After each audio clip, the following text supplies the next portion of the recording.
What's going on, fellas? I've got a 2005 Chevy Tahoe with the gasoline engine, and I'm going to use it to point out to you the location of some important fuses and relays for the operation of the starter as well as the fuel pump. So under the hood here, we're going to pop this open. First, I'm going to talk about the fuel pump. It's the simpler of the two circuits. That's going to be your fuel pump relay right there. And the fuse for your fuel pump is going to be that 20 amp fuse right there next to it. Now, you can try tapping on the relay to try to unstick it. Or if you suspect that there's a problem with the relay itself, you can try swapping it with the horn fuse, or the horn relay as a troubleshooting step. If the horn works, you know the horn relay works, so that would be a good relay to swap with. And the horn relay is right there. So to summarize, fuel pump relay right there, and the fuel pump fuse, gonna be this 20 amp fuse. You can yank it out, check it out. Now, as far as the starter goes, I'm gonna first point out to you the starter relay.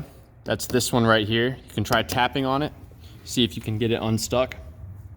Now, for the starter relay to do its job, there are two 10 amp fuses that have to work.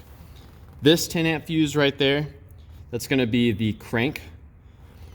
This fuse actually gets energized when the key is in the start position. It sends power through this fuse to the computer to signal your intention to start. If the computer approves, it will then supply a ground to the starter relay. There's power sent to the starter relay when the key is in the on position through the neutral safety switch through this 10 amp fuse right there, the ignition E fuse.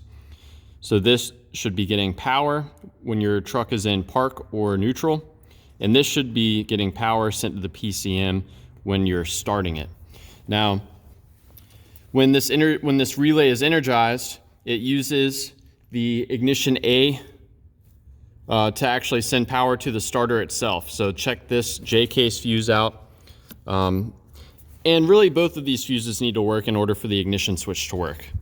They're both ignition, that's ignition A and that's ignition B. So you're gonna wanna check these two J-case fuses, those two 10 amp fuses right there.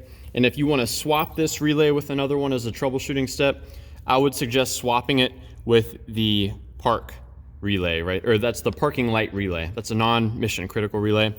Whatever you do, don't swap it with this relay because that is going to be your ignition relay. So don't swap with that. Don't mess with that if it's working.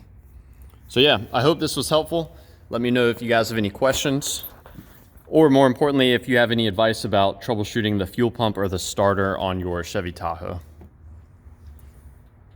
I will point out to you real quick, you can check to see if your Tahoe is getting power to the fuel rail by just disconnecting that line right there.